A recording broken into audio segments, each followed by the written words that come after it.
ప్రభునందు ప్రియమైన సహోదరి సహోదరులారా, ప్రభు నామమును బట్టి మీ అందరికీ కూడా వందనాలు చెల్లిస్తున్నామండి.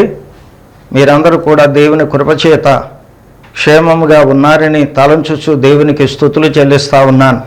మీరందరూ కూడా మంచి ప్రార్థనా పరులు. మరి ప్రతిదినం కూడా మీరు ప్రార్థన చేస్తూ ఉన్నారు. అందుకు దేవుని కృప మీకు తోడుగా ఉంటుంది.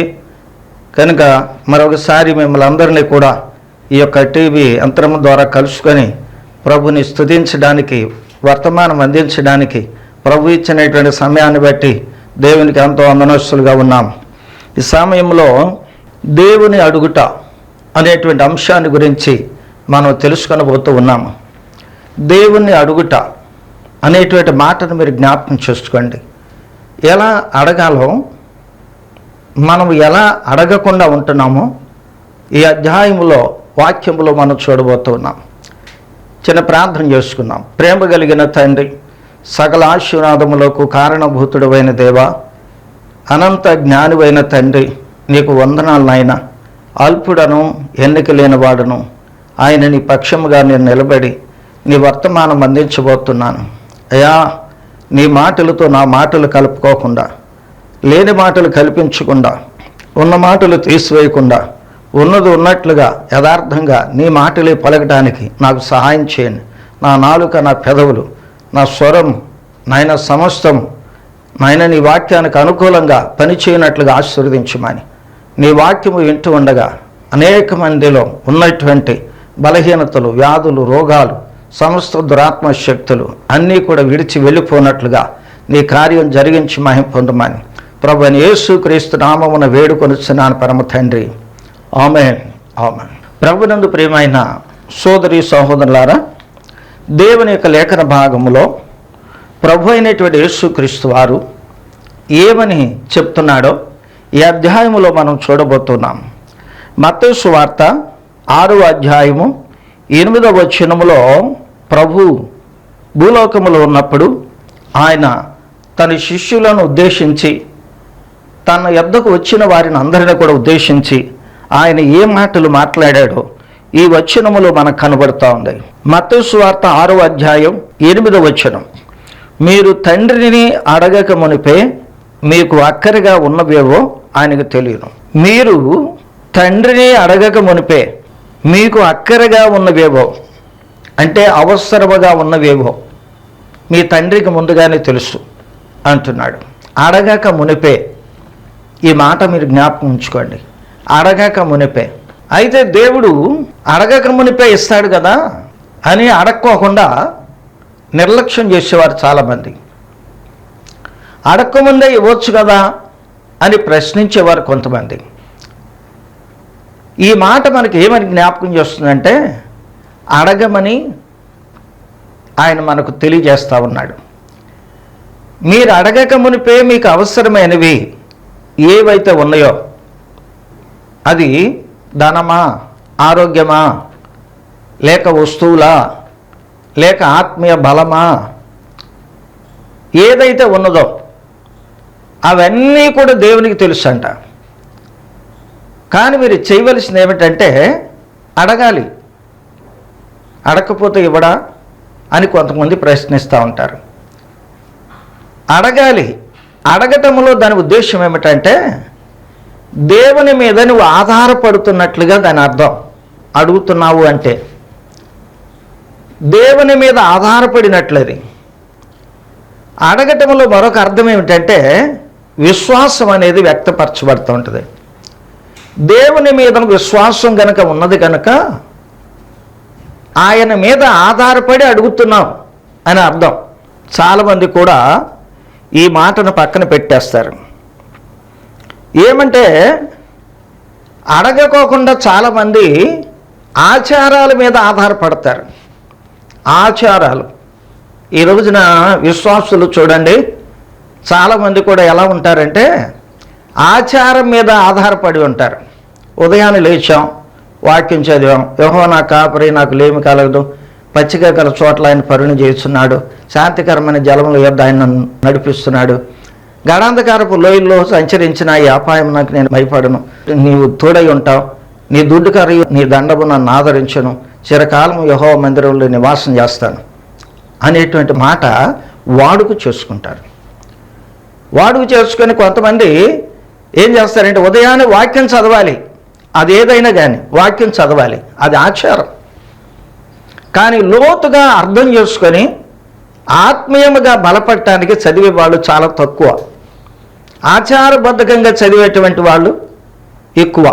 ప్రార్థన కూడా అంతే. ప్రార్థన కూడా ఎలాగంటే బయటికి వెళ్తున్నాం, ఏదో ప్రార్థన చేయాలి, చేస్తున్నాం. ఉదయాన్నే లేవాలి, ప్రార్థన చేయాలి, ప్రార్థన చేస్తున్నాం.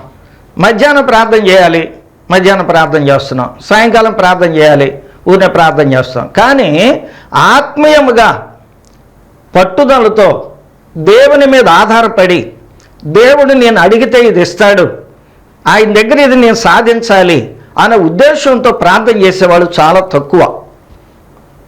సరే, అందుకే చాలామందికి దేవుని దగ్గర ఏమీ దొరకట్లేదు, ఏమీ పొందలేకపోతున్నారు, ఆయన దగ్గర నుంచి ఏది కూడా పొందుకోలేకపోతున్నారు. కారణం ఏంటంటే అనుకరణ కంటే ఆచారం ఎక్కువైపోయింది. చూసారా, నిజంగా నీకు ఏదైనా అక్కరతలు కలిగి ఉన్నావు అనుకోండి, ఏం చేస్తావు? ఏ మనిషి దగ్గరికి వెళ్ళి అడుగుతావు. ఉద్యోగం కావాలనుకోండి, పలుకుబడి ఉన్నటువంటి వ్యక్తి దగ్గరికి వెళ్ళి అడుగుతావు. ఏ మంత్రి గారి దగ్గరకో ఎమ్మెల్యే గారి దగ్గరకో వెళ్ళి అడుగుతావు. ఏమండి, ఇంకా లేకపోతే ఏదైనా డబ్బులు కావాల్సి వస్తే నీ స్నేహితులను ఇంకెవరినన్నా అడుగుతావు. దేవుణ్ణి అడుగుతావా? అడగవు. కారణం ఏంటి? ఆచారమేనిది. ప్రభుని నమ్ముకొని ఉన్నావు, ఆచారం అంతే. నేను క్రైస్తవుడిని, క్రైస్తవ కుటుంబంలో పుట్టాను, క్రైస్తవుడిని అని సరిపెట్టుకుంటున్నావు అంతే. సరిపెట్టుకొని ఏదో ఉదయం లేవగానే దేవా నీ స్తోత్రం నాయన, కాపాడినందుకు నీకు వందనాలు ప్రభువా, ఈరోజు అంతా నన్ను కాపాడిన ఆయన అని చెప్పేసి ఆమెను అని చెప్పి పడుకుంటావు. మళ్ళీ లెగుస్తావు, నీ పనులు నువ్వు చేసుకుంటావు. మళ్ళీ రాత్రి వేళ కూడా అంతే. కానీ పట్టుదలతో ప్రార్థన చేస్తావా? ప్రార్థన చేయవు. దేవుడు నాకు ఈ కార్యం చేయాలి, దేవుడు నాకు ఈ కార్యం చేస్తాడు అని ఆధారంతో కానీ పట్టుదలతో సాధించాలి, ఆయన దగ్గర సంపాదించాలి అనే ఉద్దేశంతో ప్రార్థన చేయం. సరే, అందుకని దేవుణ్ణి ఏం చేస్తున్నామంటే అడగటలేదు. ప్రభు ఏమంటున్నాడంటే మీరు మీ తండ్రిని అడగక మునిపే అంటే దాని అర్థం ఏంటంటే నువ్వు అడగాలి అని అర్థం. మొదట నువ్వు అడగాలి, అడిగితే నీకు అక్కర కలిగినవన్నీ కూడా ఇచ్చేస్తాడు. నీకు వస్తువు కావాలా, వాహనం కావాలా, ఆరోగ్యం కావాలా, వస్త్రం కావాలా, నివాసం కావాలా, ఏమండి ఏదైనా సంపద కావాలా, ఉద్యోగం కావాలా, చదువు కావాలా, కాలేజీలో సీటు కావాలా, ఏదైనా కానీ నువ్వు అడగాలి. అడగకపోతే నీకు దేవుని దగ్గర నుంచి ఏమి కూడా రాదు. ఈ రోజున ఆచారాలు ఎక్కువైపోయినాయి. రోగం పోవాలంటే ఏం చేస్తారంటే ఆ నూనె తీసుకొని సిలువ వేసుకుంటారు. ఏమండి, సిలువ వేసుకుంటారు. లేకపోతే ప్రార్థన చేయాలంటే 7 మంది ప్రార్థన చేయండి, లేకపోతే చేతులు పుచ్చుకొని అందరం కూడా ప్రార్థన చేయండి అని చేతులు పుచ్చుకుంటారు. ఇంకా మళ్ళీ 7 మంది చేయండి, 10 మంది చేయండి, 12 మంది చేయండి. అపోస్తలులు 12 మంది ఉన్నారు కదా, 12 మంది చేయండి. బలి సంఖ్య 5 కనుక 5 చేయండి. త్రిత్వానికి సాదృశ్యమైనటువంటి 3 ఉన్నారు కదా, 3 ప్రార్థన చేయండి అని ఆచారాన్ని ఆచరిస్తూ ఉంటారు. అందుకనండి మీకు ఏం దొరకట్లేదు, దేవుడు మీకు ఎందుకు ఇవ్వట్లేదంటే అందుకే ఆచారాన్ని ఎక్కువగా పాటిస్తూ ఉంటారు. కొంతమంది దయ్యాలు వస్తున్నాయి, అవి పోవాలంటే, చెడ్డ కళలు రాకుండా పోవాలంటే బైబిల్ తల కింద పెట్టుకుంటారు. ఏమండి, దిండు కింద పెట్టుకుంటారు, తల కింద పెట్టుకుంటారు, గుండె మీద పెట్టుకుంటారు. ఏమండి, సాతానుడికి బైబిల్ వాక్యం తెలీదా? సాతానుడికి వాక్యం తెలుసు. ఈ రాళ్ళు రొట్టెలగినట్లుగా నువ్వు చెయ్యి, దేవుని కుమారుడు అయితే అన్నాడు యేసు ప్రభు వారు ఉపవాసం చేసేటప్పుడు. వాక్యం తెలుసు వాడికి నువ్వు వాక్యం చెప్పి వాక్యం చూపించి భయపెట్టిన అవసరం. భయపడ్డవాడు, వాడికి కూడా వాక్యం తెలుసు కూడా దాన్ని అనుసరించడు. అది సైతాన్ లక్షణం. చాలామంది కూడా ఇలాంటి వాళ్ళు కూడా ఉన్నారు. వాక్యం చాలామంది బాగా చెప్తూ ఉంటారు, కానీ దాన్ని అనుసరించడంలో చాలా తక్కువ. సాతానుడు కూడా అంతే. సాతానుకు వాక్యం తెలుసు, కానీ దాన్ని అనుసరించడం, అందుకే దేవుడు అతను అంగీకరించలేదు. ప్రభువునందు ప్రియులారా, ఆచారం కంటే అనుకరణ ముఖ్యం. దేవుడు ఏం చెప్పాడు, ప్రభు ఏం చెప్పాడు, అడగమన్నాడు. అందుకని నువ్వేం చేయాలి, ప్రార్థనలో అడగాలి. అయ్యా ఆరోగ్యం లేదు నాయన, ఆరోగ్యం దయచేయండి అయ్యా, హాస్పిటల్ తిరిగాను నాయన, ఎక్కడ బాగుపడలేదయ్యా, నన్ను స్వస్థపరచు నాయన, నువ్వు స్వస్థత పరిచేంత వరకు కూడా నేను విడవను ప్రభువా అని చెప్పి పట్టుదలతో దేవుని సన్నిధిలో నువ్వు ప్రార్థన చేయాలి, అడగాలి. ఏమడగాలి, నీకు కొదవ ఉన్న దాని కొరకు అడగాలి. దేవుడు ఎలాంటి వాడంటే నీ కొదవులు తీర్చేటువంటి వాడు, నీ కొదవులు తీరుస్తాడు ఆయన. నీకు అవసరమైనవి అక్కర కలిగినటువంటివన్నీ కూడా ఆయన ఇస్తాడు. ఆయన సకల సమృద్ధి కలిగిన వాడు. అందుకనే ప్రభు ఏమంటాడంటే మత్తయి సువార్త 7వ అధ్యాయం 7వ వచనములు అంటాడు, అడుగుడి మీకు ఇయ్యబడును అంటాడు. అడగండి అని చెప్పి ఆయన చెప్తుంటే నువ్వు ఆచారాన్ని అడ్డం పెట్టుకొని దాని ద్వారా ఏదన్నా సాధించాలి దేవుని దగ్గర అని అంటే ఏది సరిపోద్ది?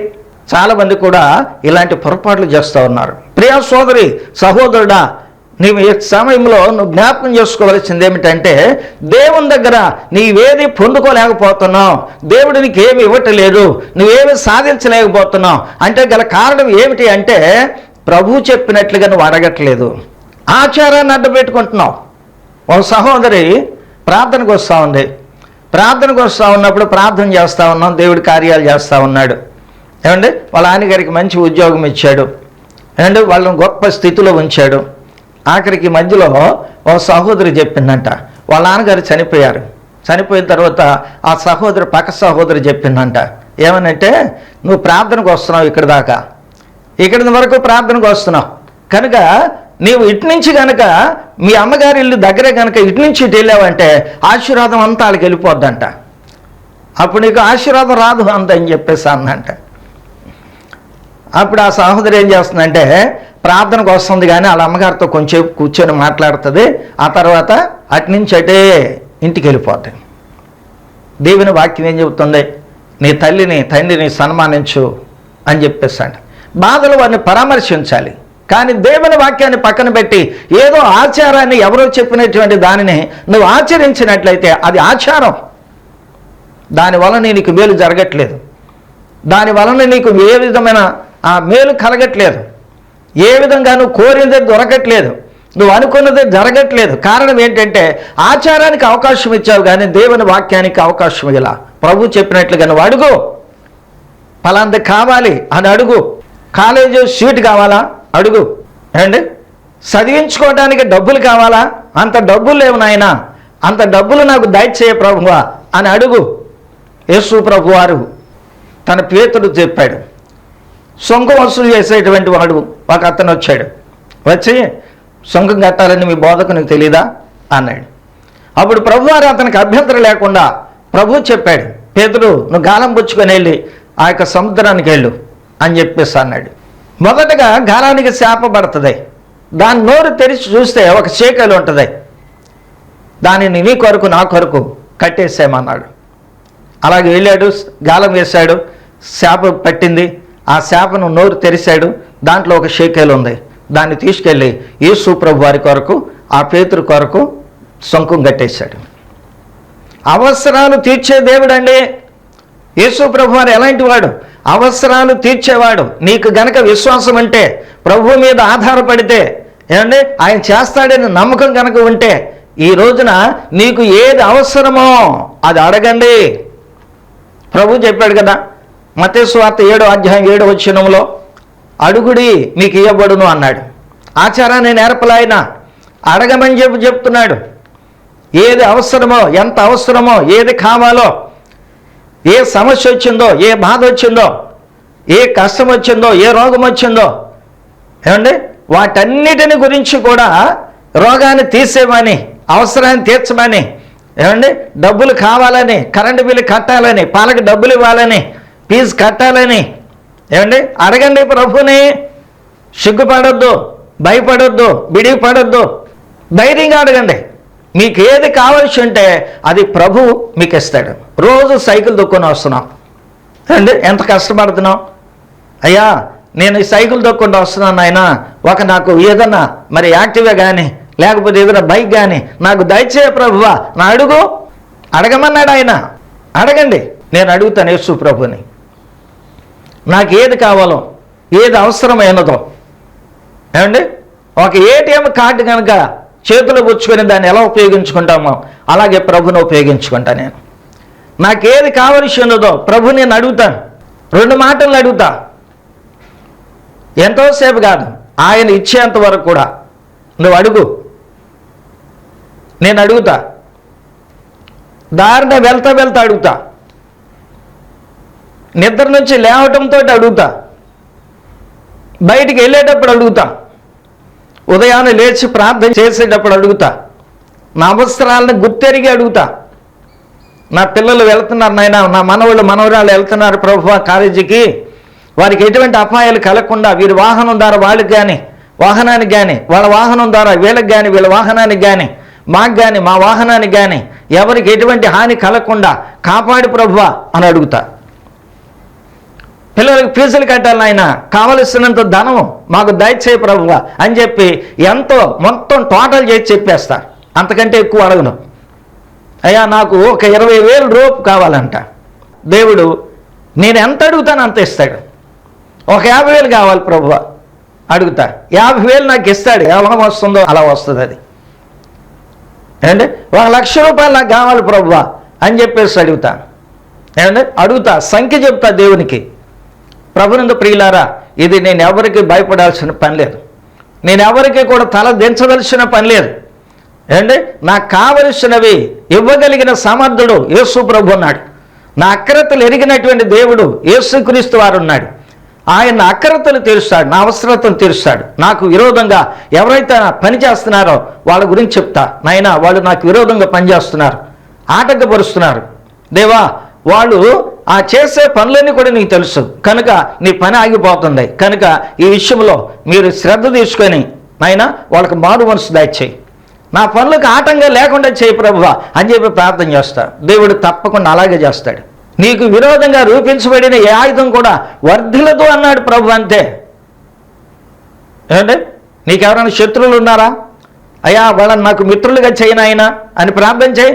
నీ శత్రువులను మార్చి నీకు స్నేహితుడిగా చేస్తాడు ఆయన.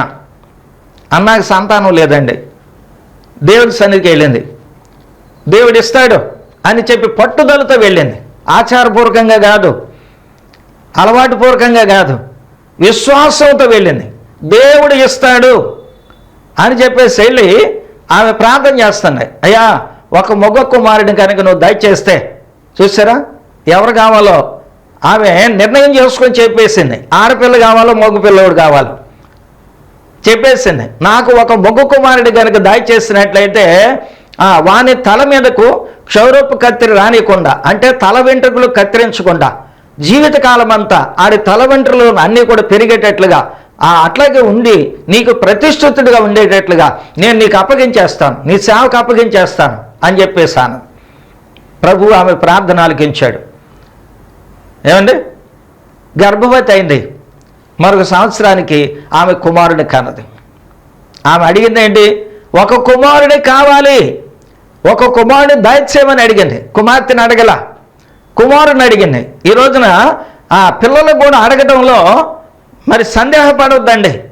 కుమారుడు కావాలా కుమార్తె కావాలా అడగండి, ప్రభు ఇచ్చేస్తాడు. ఎందుకంటే సృష్టికర్త ఆయన, సంతానోత్పత్తిని కలగజేసేవాడు, నీకు కావలసిన సంతానాన్ని ఇచ్చేటువంటి వాడు. నాకు 3 మగ కుమారులు కలిగారు. ఇంకా దేవుడు చూపెడుతున్నాడు, ఒక చెట్టుకి కాయలు కాసినట్లుగా మగపిల్లలందరూ కనపడుతున్నారు, తలకాయలు కనపడుతున్నాయి. అందుకు ప్రభువు ప్రార్థన చేస్తాను, ఆయన 3 మగపిల్లలు కలిగారు, ఒక ఆడపిల్లని దయచేయి ప్రభువా అని ప్రార్థన చేశాను. ప్రార్థన చేస్తే మరొక సంవత్సరానికి గర్భవతి అయి ఆ పాస్టర్ గారు ఆడపిల్లకి అన్నది. ప్రభువుకు చాలా వందనాలు చెల్లించాను. ఎందుకంటే నేను అడిగినటువంటి దేవుడు ఇచ్చాడు అంటే ఆయన మీద నాకు ఇంకా నమ్మకం కలిగింది. ప్రభునందు ప్రియులారా, దేవుడు అడిగినటువంటివి ఇస్తాడు. అంటే నువ్వు భయపడనవసరం లేదు, ఆయన చెప్పినట్లుగా చెయ్యి. అడక్కోకుండా నువ్వు అలాగే మౌనంగా ఉంటావు. నారు పోసిన వాడు నీరు పోయడా, ఏమంటే పెరిగిన తర్వాత కలుపు తీయడా అనేటువంటి ప్రశ్నలు కానీ క్వశ్చన్స్ కానీ దేవుని దగ్గర వేయొద్దు.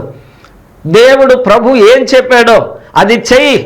అలా చేస్తేనే ఏమండి నీ అక్కరతలు తీరుస్తాడు, నీ కొదవులు తీరుస్తాడు, నీకు అవసరమైనవి ప్రభు నీకు ఇస్తాడు. నీకేది అవసరమో, ఎన్ని అవసరాలు ఉంటాయో ఏమండి నువ్వు మనుషులకు చెప్తావు కానీ దేవునికి చెప్పవు. చెప్పండి, దేవునికి చెప్పండి, మీ అక్కరతలన్నీ తీరుస్తాడు ఆయన. అప్పుడు ఆ హన్నా కుమారుడు కానది, కానీ ఏమన్నదంటే 1 సమూయేలు గ్రంథంలో 1వ అధ్యాయం 26వ వచనంలో ఆమె ఏమంటుందో చూడండి. ఏలి దగ్గరకు వచ్చి 26వ వచనంలో ఏమండి ఆ మగపిల్లవాడి కన్నది కనుక ఆ కుమారుడిని తీసుకుని వచ్చి ఏలి దగ్గరకు వచ్చింది. వచ్చి ఆమె ఏమంటుందంటే 26వ వచనంలో, నా ఏలిన వాడి ప్రాణము తోడు ఈ యొద్ద నిలిచి బిడ్డను దయచేయమని యెహోవాను ప్రార్థన చేసిన స్త్రీని నేనే అంటున్నాను. ఏలి దగ్గరకు వచ్చి చెబుతుంది ఆ బిడ్డను తీసుకుని వచ్చి, ఎందుకంటే దేవుని సన్నిధిలో అప్పగిస్తానంది కదా. అందుకని ఏలి దగ్గరకు వచ్చి, యాజకుడి దగ్గరకు వచ్చి ఆమె చెప్తా ఉంది, బిడ్డను దయచేయమని యెహోవాను ప్రార్థన చేసిన స్త్రీని నేనే. ఆమె ఏమడిగింది దేవుణ్ణి? ఒక మగ కుమారుని దయచేయండి అని అడిగింది. లింగభేదాన్ని కూడా చెప్పేసింది. మగ కుమారుడు కావాలి. ఈ రోజున ఎవరికైనా కోరుకుందా? మగ కుమారుడు కావాలని కోరుకుందా? అడగండి. ఆడపిల్ల కావాలని ఉందా? అడగండి. మన సంఘంలో సహోదరు ఉన్నది, ఆ అమ్మాయి ఒక అన్యుని వివాహం చేసుకుంది.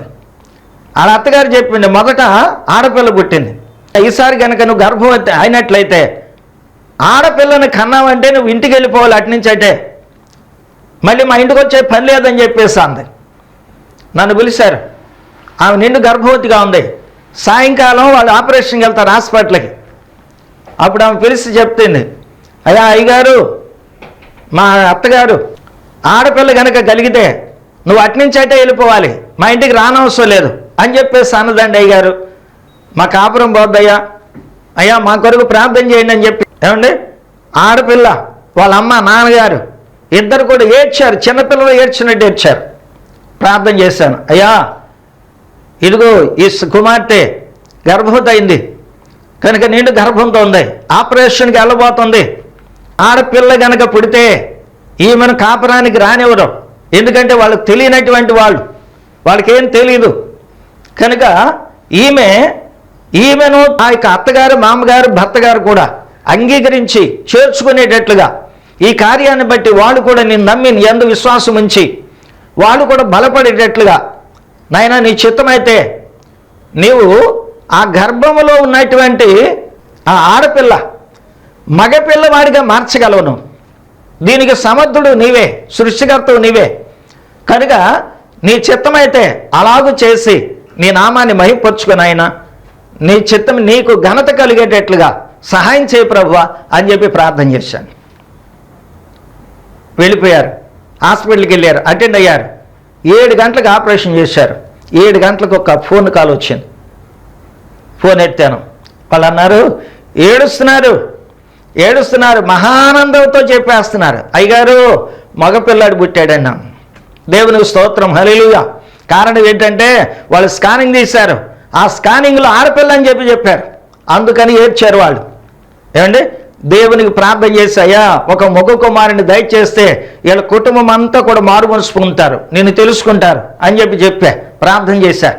ఏమండి దేవుడు అద్భుతంగా ఆడపిల్ల అనేటువంటి స్కానింగ్లో తెలియపరచబడినటువంటి ఆ కుమార్తెను దేవుడు మగ పిల్లవాడిగా మార్చాడు. దేవునికి స్తోత్రం, హల్లెలూయా, హల్లెలూయా.